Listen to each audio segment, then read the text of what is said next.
Let's see, does it sound like I'm on? Can you hear me okay, Delia? Yeah? Okay, great. Good morning, everyone.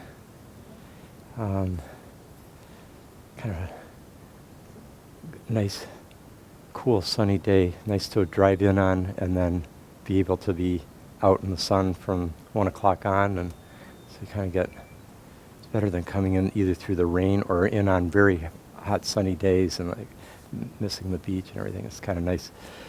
It also tends to be a good temperature in here, which can sometimes be like the tropics, and then at other times can be Arctic. I mean, it's really a crapshoot in this room, but anyway, we're doing okay today. So let's just take a moment of silence and center ourselves, ask for clarity, insight, openness to that power that allows us to see more deeply, to understand more broadly, to participate more creatively in what is seeking to be born through us and in our time.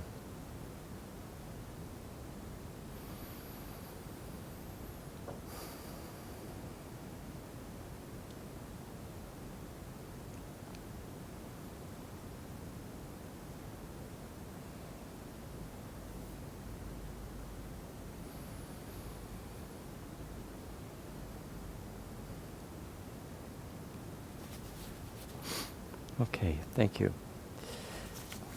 So, okay, let's turn off our cell phones.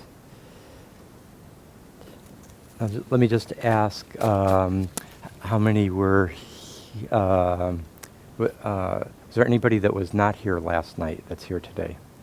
Okay. Were any of you that were not here last night, the 5 of you, were you here last year for like the Friday night? Yeah, I remember you were here. So you were here. Okay, so so most of us were, like last night, brought us up to date with an overview that I also set out a year ago, but obviously each time we do this, we both are dealing with more actualization of the larger archetypal dynamics of the time, and that gives a different kind of take, a different spin, different clarity, because what was potential has become actual. But it also, I don't know, it's just, I myself am, I suppose, different each time. I hardly was using notes or anything last night, so it was all kind of in the moment.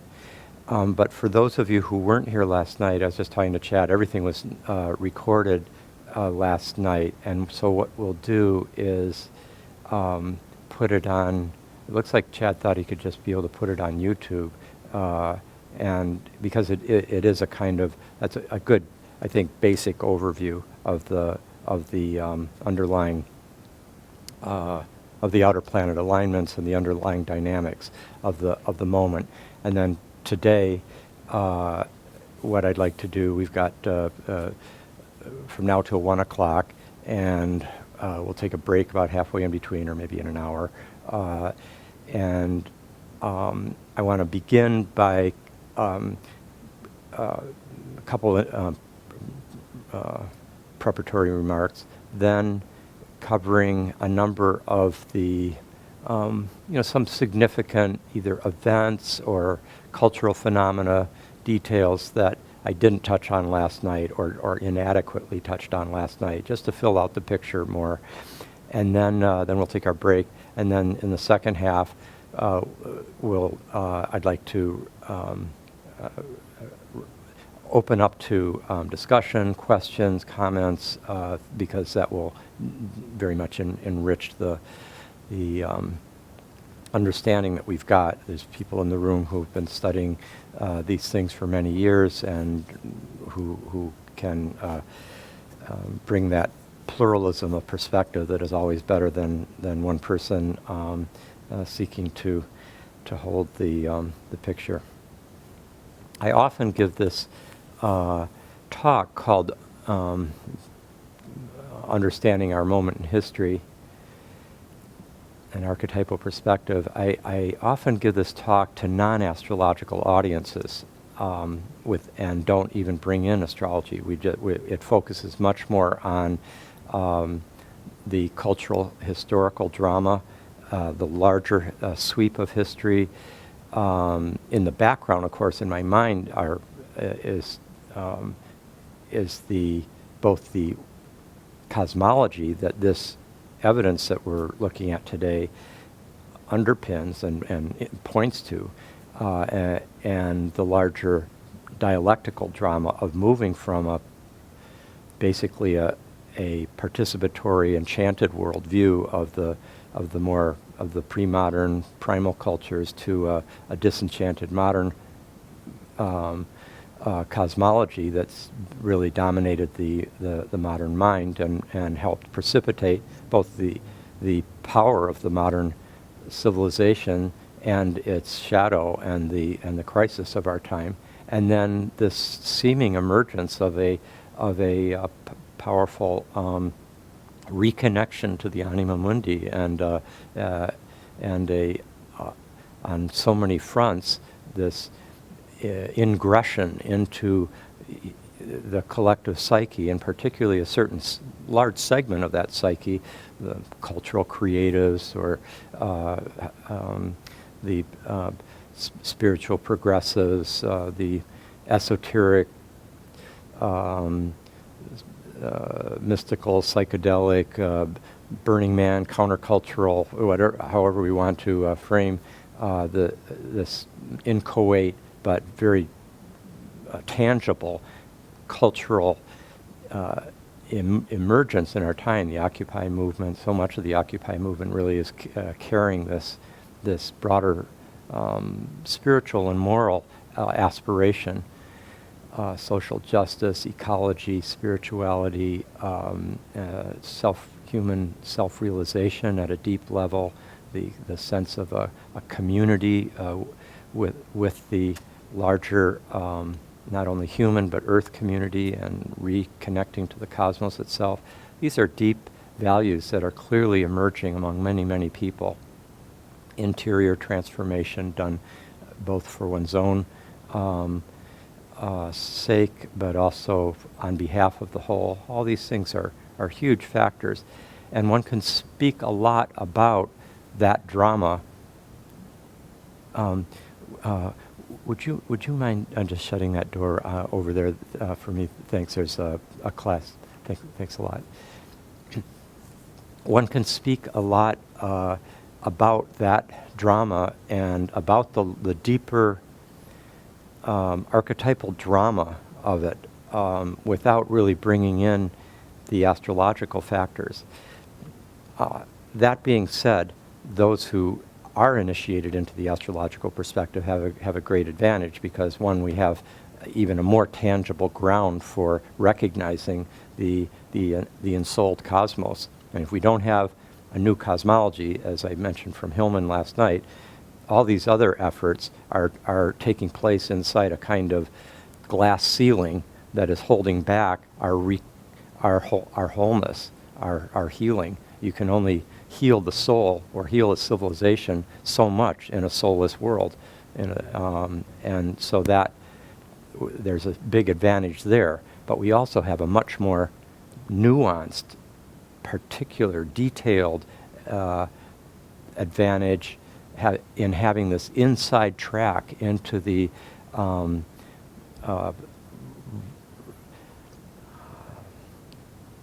significance of the ongoing planetary movements for understanding the specific archetypal dynamics of our personal lives and of our collective life. It gives us all sorts of insights into the sense of like what's the shadow side of this particular archetypal complex that we can be aware of, what are the more life-enhancing possibilities that we could support, what are our own shadow potentials and gifts that we can be conscious of and working on and working through.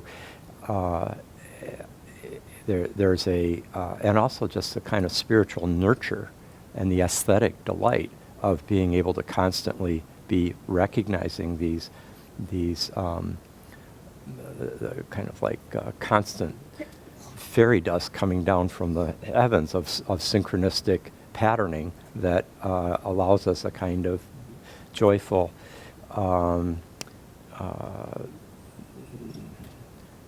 awe before the splendor of the cosmic mystery.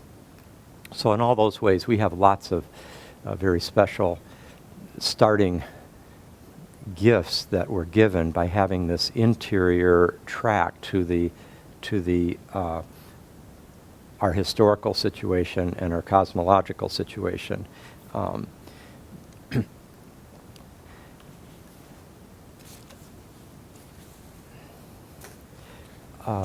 One of the things that one can focus on so strongly with the archetypal astrological perspective, as I was focusing on last night, are the ways in which both synchronic and diachronic patterns. You might ask, why do I use the word synchronic at that moment rather than synchronistic? Well, synchronistic has a specific meaning that comes out of Jung that has to do with meaningful coincidences. That is, coincidences between like inner and outer events that have such force of coherence, such coincidental force of sensing that the pattern or the symbolic meaning of what's going on inside me is being so perfectly reflected in or mirrored in something that's happening externally that has nothing to do with my causal influence on it, or vice versa, that it makes me realize that something more is going on than living in a purely random, impersonal, mechanistic world. And so Jung used the word synchronistic to particularly signify that kind of coincidence that has to do with meaningful, shared meaning is what brings them together rather than causality. But the word synchronic, and it's often paired with the word diachronic, these are terms that come from other disciplines like linguistics, for example, where diachronic is something that happens through time, while synchronic are two things that happen, or two or more things that happen at the same time. And so my point right here is that the kind of patterns that we were looking at last night were representing these two phenomena, two types of patterning that no other discipline gives us so vividly. For example, what other perspective could so well illuminate the fact that we are right now undergoing an awakening of revolutionary protest movements, emancipatory protest demonstrations around the world, tremendous political, social ferment, empowerment of youth, of women, of student rebellions and riots and so forth around the world that would be so comparable to other periods, and specifically other periods like the 1960s, like the French Revolutionary epoch, like the 1848-49 revolutions, and many others in history, particularly in the modern period, but even going back to the Spartacus rebellion. What other historical perspective could link those and recognize why are there so many happening at the same time? Remember, one of these happened, for example, under the Uranus-Pluto alignment of the 1640s and 50s. And many historians said, why? What can explain this kind of epidemic of revolutions through Europe in this one relatively short period? And it happens to be one of those Uranus-Pluto oppositions in that case, like with the French Revolution. or conjunctions, as with the 60s, or 1848, 49, or in our period, the square. So that illuminating of synchronic, suddenly across the globe, many different revolutionary things happening at once, and diachronic through time, as remember how we tracked it, how, let's say, the women's movement, French Revolution, 1848, 49, Seneca Falls, 1960s, again, or this abolition movement, civil rights, Obama becoming president, et cetera, or now the Latino civil rights movements, and the empowerment of youth, of countercultures, et cetera. You can just track it so diachronically through time. So astrology has this great kind of singular theoretical advantage of illuminating large waves of synchronistic or synchronic events, as well as linking them through to other periods of time in a coherent way, where the same archetypal theme is constellated in the collective psyche with such consistency. However, that whole focus on cycles can leave out, if one doesn't bring, I think, adequate sort of insight to and attention to the historical data, that focus on purely the cyclical can leave out the arrow of time and of evolutionary processes that are working through the archetypal cycles. And the question is, and those of you who've read Passion of the Western Mind, my first book, or Cosmos and Psyche, the one that brings in the astrological dimension of that history, will recognize that both of those books are profoundly narrative books. They are books of a narrative drama that describes large evolutionary processes, dialectical in the Hegelian sense, processes unfolding, and with where there's a cumulative development going on. And how does that relate to the astrological vision? Well, it relates to it in a number of ways. One of them is that if you track carefully, for example, each time that a particular archetypal complex gets activated in the collective psyche, while there is a very close coherence of meaning that links the different periods, let's take the Saturn-Pluto cycle of the 20th century going into the early 21st, where the first Saturn-Pluto conjunction, 1914 to 1916, coinciding with the beginning of the First World War, and then basically the 30 Years' War of the first two world wars, coinciding like clockwork, rise of Hitler, Stalin, fascism, Mussolini, the Japanese fascist movement, etc., the great crash, and then World War II beginning right as Saturn squared Pluto, just so tight, September 39. And then the conjunction happens, ending that cycle, and the Cold War begins, 46 to 48. And then the big cyclical crisis of the Cold War during the next one, climaxing with the first Reagan administration, 1981 to 84, and the height of the Cold War, nuclear sort of Damocles hanging over the world, etc. And the most recent Saturn-Pluto with the War on Terror, the cycle climaxing with 9/11 with the opposition, and that. Now, when we look at that cycle, we see certain things that are just repeated, almost like, how can we be making the same damn mistake? Like the fact that the Vietnam War begins under Saturn opposite Pluto, 1964 to 67, just huge tragedy and trauma that we're still feeling the consequences of. And what happens under the very next Saturn opposite Pluto? Bush and Cheney invade Iraq against millions around the world demonstrating and everything. That same Saturn-Pluto rigidity of reaction, the tendency to demonize, to have good on this side, evil on that side, the sense of vengeance, of the kind of military, industrial, secret intelligence agencies, subversive activity, and all the whole panoply of Saturn-Pluto phenomena getting activated. So in some sense, we see that tragic repetition of history as if nothing has been learned.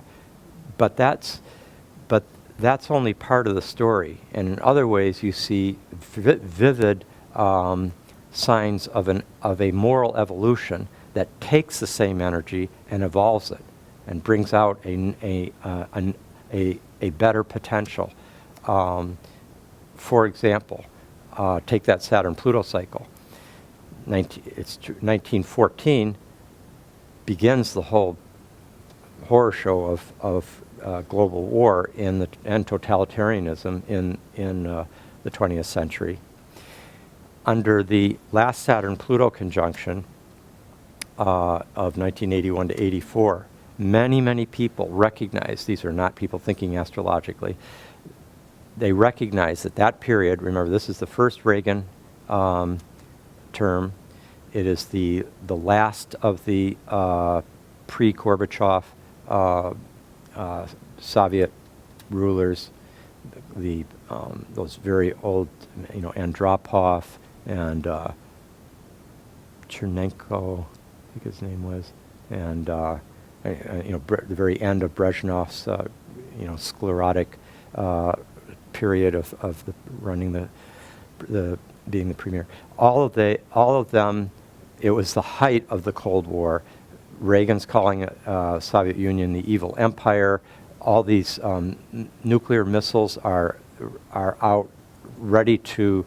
They're aimed at each other's countries. They're being put into Eastern Europe, Belgium, and there was just a sense of hair trigger alert. In fact, there was a very close call where it was that close for a mistaken nuclear bomb to have been launched because of a reading of a situation. And the world recognized, there are many essays written like, this is so much like 1914 in the summer, and we are about to, in this kind of mutual demonization and fear and security apparatus that is just hypertrophic, we're about to cause apocalyptic destruction. And there are movies made on television. The Day After had a big effect on people. Physicians against Physicians for Social Responsibility, scientists, Dr. Helen Caldicott, big demonstrations around the world. And what basically happened is that the world put pressure on the world's leadership so that Reagan and then and Gorbachev, they meet in '86 in Reykjavik, and basically they draw back from the abyss and set in motion when the transits shift and everything by '89 and '90, and Jupiter hits Uranus, Neptune, and for the fall of the Berlin Wall, the end of the Cold War, etc. That was a moral evolution. We're seeing it, as we talked about last night, the moral evolution of moving from the more violent forms of Uranus-Pluto, protests, demonstrations, etc., and more of a self-discipline. Many people just trying to get the whole to be nonviolent, to recognize a higher standard of action. So there is if we track carefully these cyclical diachronic patterns, we can see that there is a moral evolution, abolitionism to the end of slavery, to the civil rights movement, to an African American becoming president. I mean, these are very decisive evolutionary processes. And when you listen to Martin Luther King give at the right when the Uranus-Pluto conjunction was really cooking there in the 1960s, and the Sun and Venus came into a beautiful quadruple conjunction with Uranus and Pluto, the tightest one so far in the summer of '63, as it was moving closer and closer. But that was the tightest as of that moment, August 28th, 1963, and these vast, like 200,000 people come to Washington, and Mahalia Jackson and Dylan and Joan Baez are singing, and then Martin Luther King gives this astonishingly eloquent, profound spirit, probably one of the all-time greatest speeches that the human spirit's ever given. And if you listen to that, watch him give it, you can hear the ages speaking through him of this movement towards freedom and justice, and this conviction that the moral arc of the universe bends slowly, but it bends towards justice. And it's very visceral. You can see as he's speaking, he's pulling up something from the depths inside his body, and he's like coming up onto his toes almost, and something's taking over. And in some ways, it's the whole African American religious Christian gospel church experience that's in him that he's carrying, but it's also that crowd that's there, and the many African Americans and white people who are out in the audience who are just taking it in. He's got Lincoln behind him and everything. What I'm trying to describe is, as we track these cyclical patterns, there's a telos at work. There's an evolutionary drama that's taking place. Now, astrology gives us even more than that. That's by paying attention to the ways in which the multivalent archetypes manifest, that we can track an evolutionary process. But I also want to emphasize that the history of astrology itself shows an evolutionary process taking place. And the person who first recognized this was Dane Rudhyar, the most important astrologer of the first of the middle half of the 20th century, and he and in many ways the father or godfather of archetypal astrology and he's the one that synthesized Jung and Freud and depth psychology with astrology. He's the founder of basically of psychological astrology, of humanistic astrology, of transpersonal psychology, astrology. He actually uses the word transpersonal even before Stan Grof and Abe Maslow, Tony Sutich named the field of transpersonal psychology. He was already Dane Rudhyar, a very prophetic, visionary figure. And he recognized that the discovery of Uranus, Neptune, and Pluto, after millennia of having only the visible planets known, visible to the naked eye, known to humanity out through Saturn, and the astrological universe stopped at Saturn, basically, as far as the planets went. And Saturn was the bound limit of things, and it's the principle of limit and fate and death and the ending of things, etc. The ancient mystery religions and the Gnostics had an intuition that beyond Saturn lay a realm that was ruled by a higher deity of grace and freedom, and they actually saw us needing. They had a more problematic sense of the planetary gods as constraining human activity, and that we needed to transcend them and get beyond them to reach the eternal, the immortal, the Godhead. It's very much in the Platonic tradition, this understanding. And you can see it's like a birth, a womb that has become, by the end of the ancient period, it's become constraining, and it's become a realm of fate and determinism, and the Gnostics want to push us past it to transcend that. So there's a world negating quality there. And what's remarkable is that the discovery of the outer 3 planets represent this kind of breakthrough of human consciousness, that the very archetypal principles that we in time discover to be empirically correlated with the outer 3 planets, one by one in the 18th century, Uranus in 1781, then Neptune in the 19th century, 1846, and then Pluto in the 20th century, 1930. And each of these coincide, their very nature archetypally coincides with this huge awakening of that relevant archetype.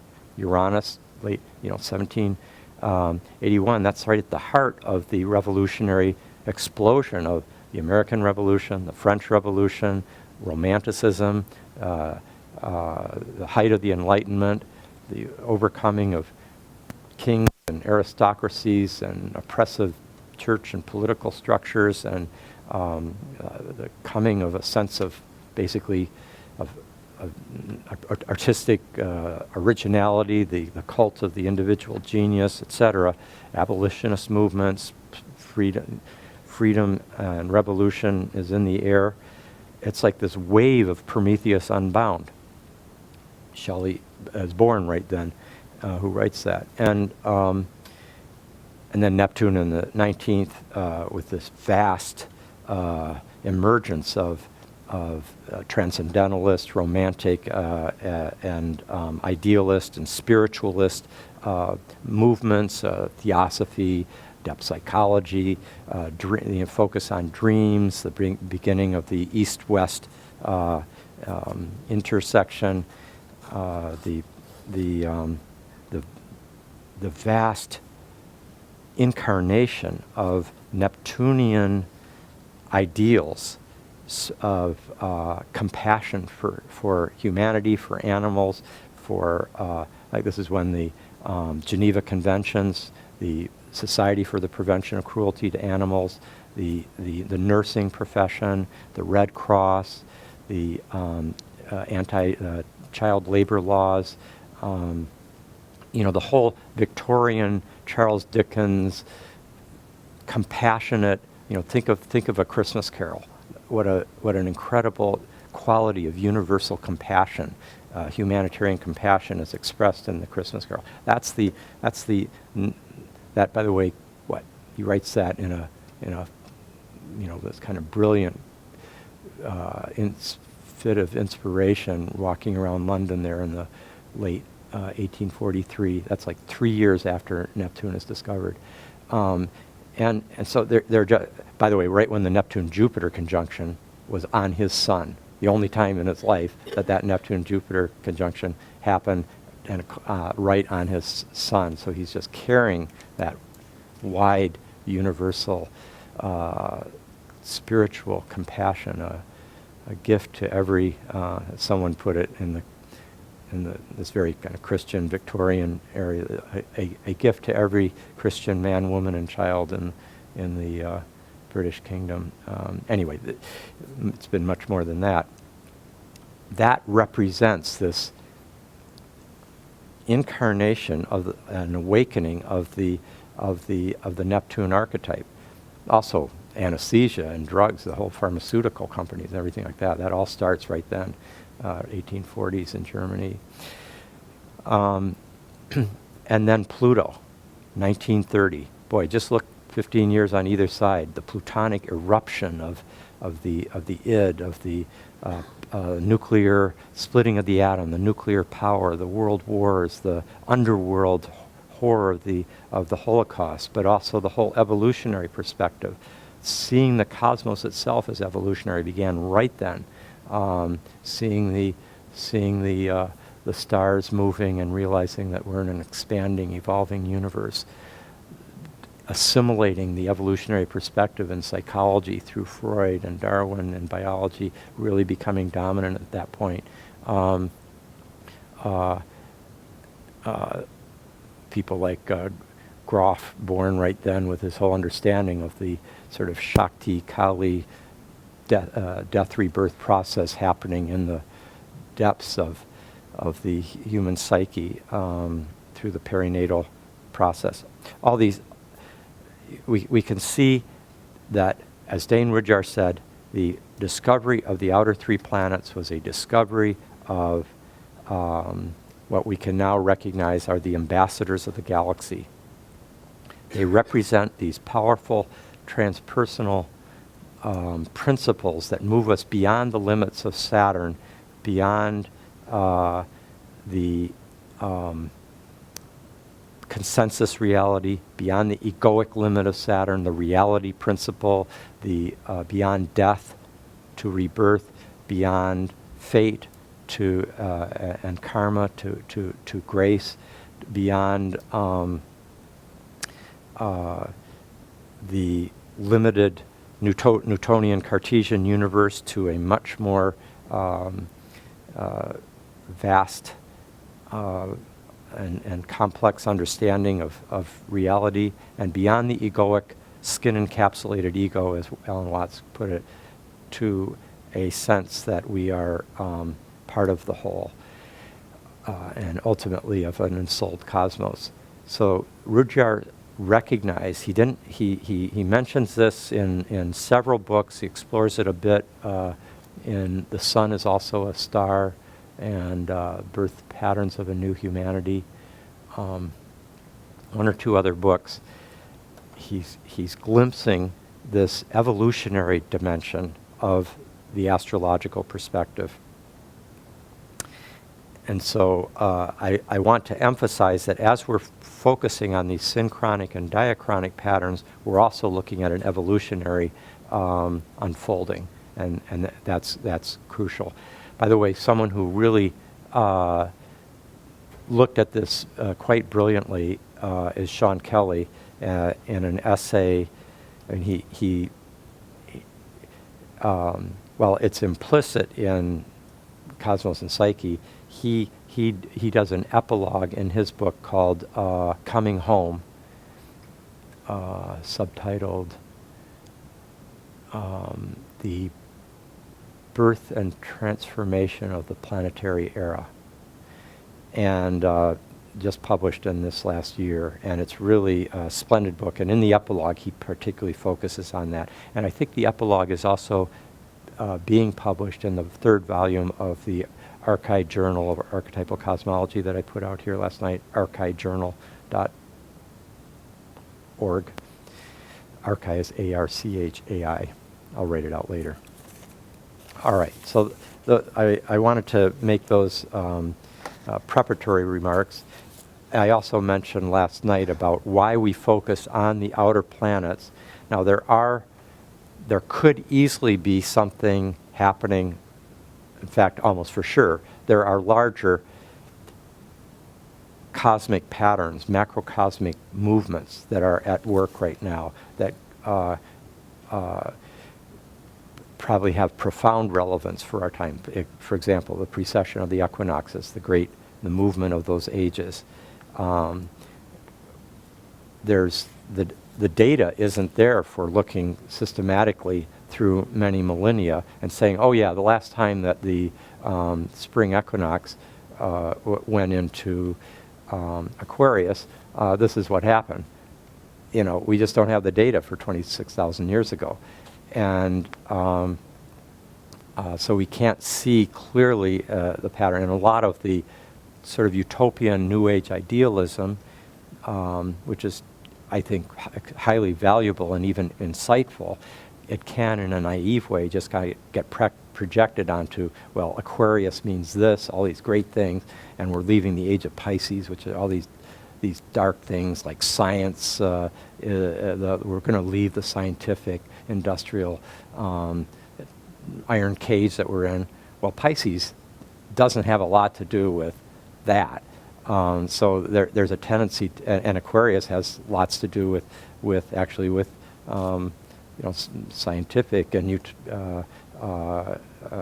technological and often a kind of even a sort of impersonal democratization that doesn't focus as much on that sort of heartful spirituality and even mysticism that is characteristic of the poetic Pisces sign. So there can be even distortions in the attempt to nail this all down as being the precession of the equinoxes. I believe everything's meaningful in the cosmos, and something on this vastest scale is certainly going to be significant. But we don't even know exactly, well, where do you draw the line? There's no lines up there in the sky as to where the end of the 30 degrees of Pisces and beginning of the 30 degrees of Aquarius is. It's much more nebulous and ambiguous. So, as I mentioned last night, I have enough of a desire as a kind of in my kind of scientific commitments to have relatively persuasive and adequate data upon which to make conclusions. And related to this, you have something like 2012 and the Mayan prophecies and the possibility that the galactic center is now being crossed by the winter solstice. Again, just astronomically, this is something that is taking place over many years. It isn't just 2012, let alone just December on a particular day in 2012. And there's even Mayan scholars who are in great debate about whether this kind of peripheral fragmentary evidence can point so decisively to a particular year or date, etc., as being all significant.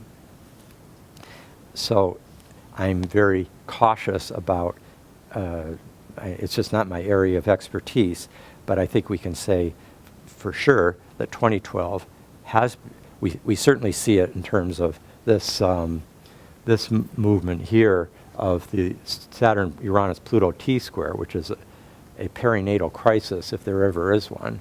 I mean, this is what Groff is born with, this Saturn-Uranus-Pluto T-square, and he's the great theorist of the perinatal death-rebirth crisis, and the crisis of birth, losing the old womb, the collapse of the old structures, and the beginning of a new mode of existence through a great loss, through a great death. The fact that it's basically ending in the, it moves out of orb, it's kind of climaxing now and in this next year. In the summer of 2012, Saturn and Uranus come back within 15 degrees orb for the last time. And in some sense, it's not that its work is done, but its archetypal impact will have been, in some sense, fully registered at a deep level, and then what unpacks after that, what unfolds after that, is to a great extent, I think, up to human action and consciousness. But then in 2012, Uranus and Pluto become square, their alignment for the first time exactly. In other words, it's been moving closer and closer. It's very close. It's gotten very, very close. But 2012, it moves exact alignment, 90 degrees exact. 2013, it hits exact. 2014, it hits exact. And 2015, it hits exact. As Uranus goes faster than Pluto, and it goes back and forth in that apparent, from the Earth's perspective, that 90 degrees is focused, right? It becomes exact on the Earth each of those 4 years, and then continues to be within orb all the way to 2020. So in some ways, as I was saying last night, you can't say we're out of the woods with the Saturn, Uranus, Pluto T-square. Kind of right now, Saturn's well past it, though it's going to come back in 2012, just within the edge of orb. But as I said last night, it depends on how you describe the woods or define woods. Saturn certainly has a kind of woods. It's problematic, it's constraining, it makes us have to face hard realities. We run into obstacles, negations. It's rigid. It's very hard. Besides all the positive things that I also brought out last night, but if we're talking about getting out of the woods, Pluto is the underworld of profound transformation that can be very destructive as well as empowering of this impulse towards freedom and the new and reform and change that Uranus represents. It can go both ways. Pluto is very bivalent. It can be quite destructive as well as regenerative and transformative. I used to say long before this began, when I'd be giving lectures on the 60s, I said basically like a volcano happened in the 60s, and it went off and erupted into every aspect of human activity: music, sexuality, politics, the human psyche, dance, fashion, language. There wasn't any aspect, like an earthquake went off. And again, that's what's happening now. And literal earthquakes and volcanoes are happening, and extreme climate and extreme weather events and natural catastrophes set in motion to some extent by human activity in an indeterminable way, but it's in other ways perhaps almost a spontaneous eruption of these powerful transformative events. And so we're going to be into a very significant period in 2012 and beyond of radical transformation and the ending of old ways of being and beginning of new ways of being that make the year 2012 a convenient focus for the collective psyche to glom onto and say, like, this is the eye of the needle, or this is where the radical change is going to be. I think it's an archetypally potent date. I don't want to literalize it.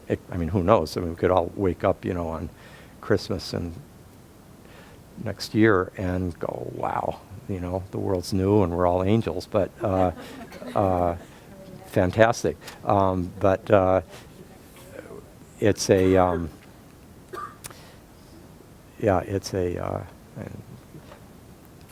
it's a real unknown. I like Michael Luton when he came here a year or two ago. He says, those who think the world's going to end in 2012, I've got news for you. It's going to happen a lot sooner than that. That's his characteristic humor. All right, so a few.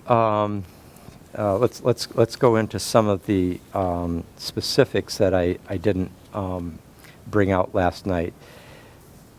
One of the classic forms of this coming through are things like WikiLeaks and Anonymous.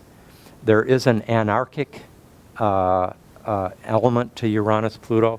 In fact, a shadow side is the anarchy that Thomas Hobbes described under the Uranus-Pluto opposition of 1651 in Leviathan, where he said the state of nature is a state of war of all against all, and therefore we need an absolutist government that will keep order.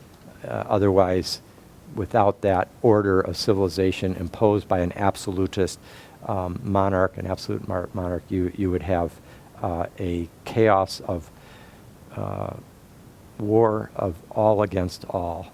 Very, and that's, you hear that in, like, as I mentioned last night with the Rolling Stones, my name is called Disturbance, 1968, capital D, disturbance, the very archetypal principle of eruption. The storm is coming, the war is coming, it's just a shot away. There's this sense of the volcanic eruption of chaos. Thomas Hobbes is born with the Sun and Mercury and Mars, as I recall, and like a square to Saturn. It's very, and he has this great line, you all know it, state of of man and the state of nature. It was the life of man and the state of nature was nasty, brutish, and short.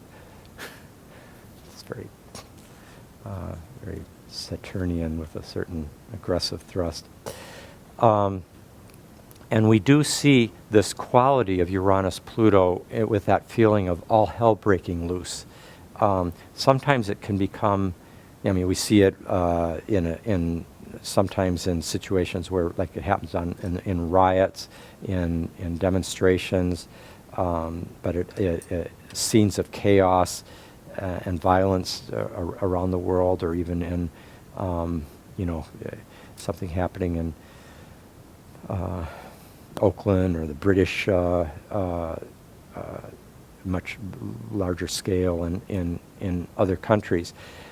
You certainly see it in a place like Mexico with the drug wars, and something like 40,000 people have been murdered in the drug wars in Mexico in the last 5 years.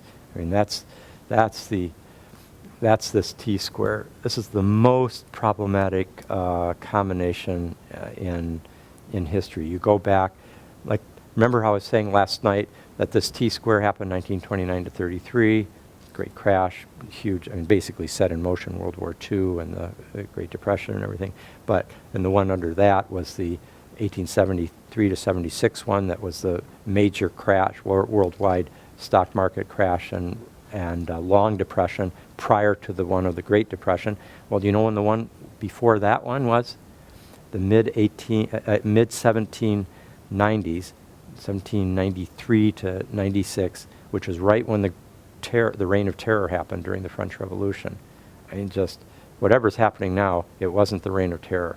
Where just thousands are being lined up for the guillotine en masse, and be basically, you just would have to imagine Manhattan, everything closing down, everybody watching, thousands going in to be guillotined.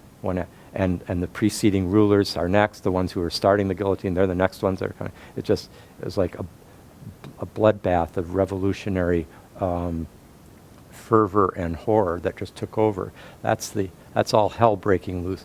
Think of Pluto as one of its forms as hell, the underworld, Hades. And it comes through in the arts. You see it with, for example, the focus on vampires and zombies, that form of all hell breaking loose. You go back to the Uranus-Pluto conjunction of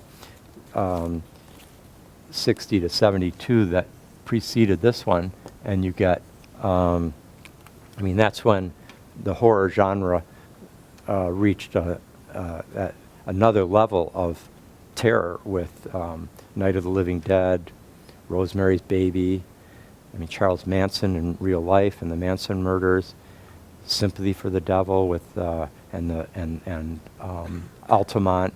If you ever look at that movie called Give Me Shelter, where you see what was happening at Altamont, you can see the coloring and the light. It's like this dark light of the underworld is kind of erupting as the Stones are singing, and the Hells Angels are the security, and there's a person who's clearly either on a bad acid trip or losing it on stage, and things are about to erupt, and then they do. That was in the air. That's that Uranus-Pluto.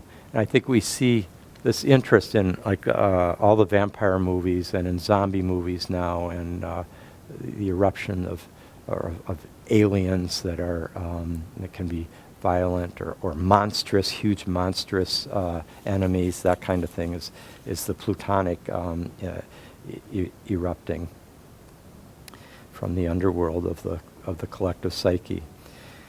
The Saturn-Uranus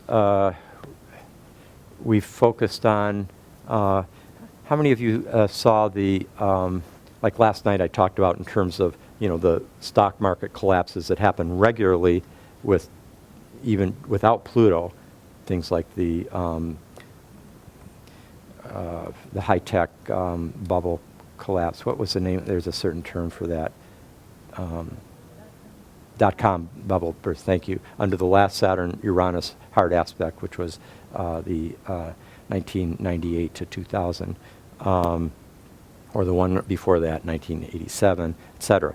But the really massive ones are when Pluto gets there, like 1929, or now, or 1873.